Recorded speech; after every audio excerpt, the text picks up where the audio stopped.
Bandepalya rowdy sheeter Mohammed Shabbir ಕೊಲೆ ಪ್ರಕರಣ ಸಂಬಂಧ 8 ಆರೋಪಿಗಳನ್ನ ಪೊಲೀಸರು ಬಂಧಿಸಿದ್ದಾರೆ. ಹಳೆ ವೈಷಮ್ಯದ ಹಿನ್ನೆಲೆ ಶಬ್ಬೀರ್ನನ್ನ ಕಣ್ಣಿಗೆ ಕಾರದ ಪುಡಿ ಎರಚಿ ಮಾರಕಾಸ್ತ್ರಗಳಿಂದ ಕೊಚ್ಚಿ ಕೊಲೆ ಮಾಡಿದ್ರು. ಹಲವು ವಿಚಾರಗಳಿಗೆ ಆರೋಪಿಗಳ ಜೊತೆ ದ್ವೇಷ ಬೆಳೆಸಿಕೊಂಡಿದ್ದ ಶಬ್ಬೀರ್ನನ್ನ ಮಂಗಮ್ಮನಪಾಳ್ಯ ಪೆಟ್ರೋಲ್ ಬಂಕ್ ಬಳಿ ಕೊಲೆಗೈದಿದ್ರು. ಕೊಲೆಯ ನಂತರ ಆರೋಪಿಗಳು ಹೈದರಾಬಾದ್ ಹಾಗೂ ಮುಂಬೈನಲ್ಲಿ ತಲೆಮರೆಸಿಕೊಂಡಿದ್ರು. ಕುಟುಂಬಸ್ಥರನ್ನ ಭೇಟಿ ಮಾಡಲು ಇವತ್ತು ರೈಲ್ವೆ ಸ್ಟೇಷನ್ಗೆ ಬಂದಾಗ ತಗ್ಲಾಕೊಂಡಿದ್ದಾರೆ.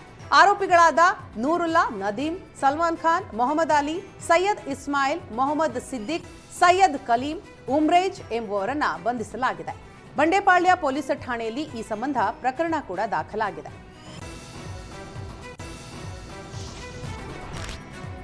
ಕರ್ತವ್ಯ ಲೋಪ ಹಿನ್ನೆಲೆ ಜ್ಞಾನಭಾರತಿ ಇನ್ಸ್ಪೆಕ್ಟರ್ ರವಿ ಅಮಾನತು ಮಾಡಲಾಗಿದೆ. 4 ತಿಂಗಳ ಹಿಂದೆ ಕೊಲೆ ಪ್ರಕರಣ ದಾಖಲಾಗಿದ್ದು ಎಫ್ಐಆರ್ ಕೂಡ ದಾಖಲಿಸದೆ ನಿರ್ಲಕ್ಷ್ಯ ವಹಿಸಿದ್ದಾರೆ.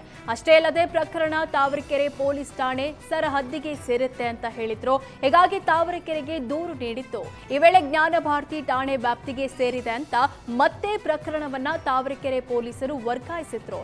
ಇದೀಗ ಟ್ರಾನ್ಸ್ಫರ್ ಆದ ನಂತರ ಪ್ರಕರಣ ಸರಿಯಾಗಿ ತನಿಖೆ ನಡೆಸಿಲ್ಲ ಅಂತ ಕಮಿಷನರ್ ಸೀಮಂತ್ ಕುಮಾರ್ ಸಿಂಗ್ ಅಮಾನತು ಆದೇಶ ಹೊರಡಿಸಿದ್ದಾರೆ.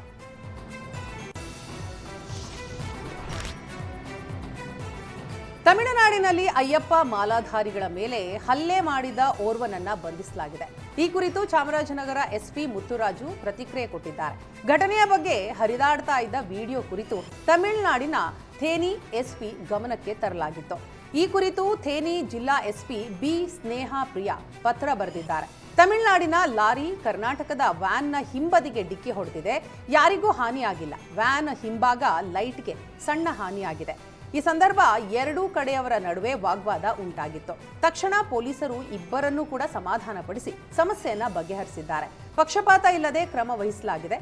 ಕರ್ನಾಟಕದ ಪ್ರಯಾಣಿಕರು ಮತ್ತು ವಾಹನಗಳ ಸುರಕ್ಷತೆ ಭದ್ರತೆ ಕಾಪಾಡುವುದಾಗಿ ಥೇನಿ ಎಸ್ಪಿ ಸ್ನೇಹ ಪ್ರಿಯಾ ತಿಳಿಸಿದ್ದಾರೆ ಅಂತ ಚಾಮರಾಜನಗರ ಎಸ್ಪಿ ಮುತ್ತುರಾಜು ಪ್ರತಿಕ್ರಿಯೆ ಕೊಟ್ಟಿದ್ದಾರೆ.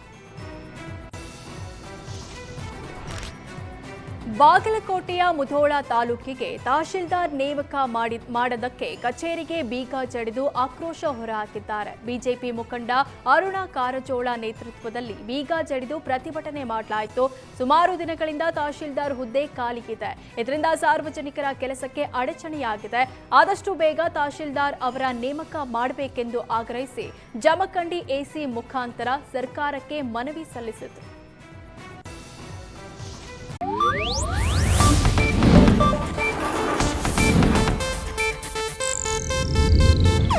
ಇದು ಏಷ್ಯಾನೆಟ್ ನ್ಯೂಸ್ ನೆಟ್ವರ್ಕ್ ಪ್ರಸ್ತುತಿ.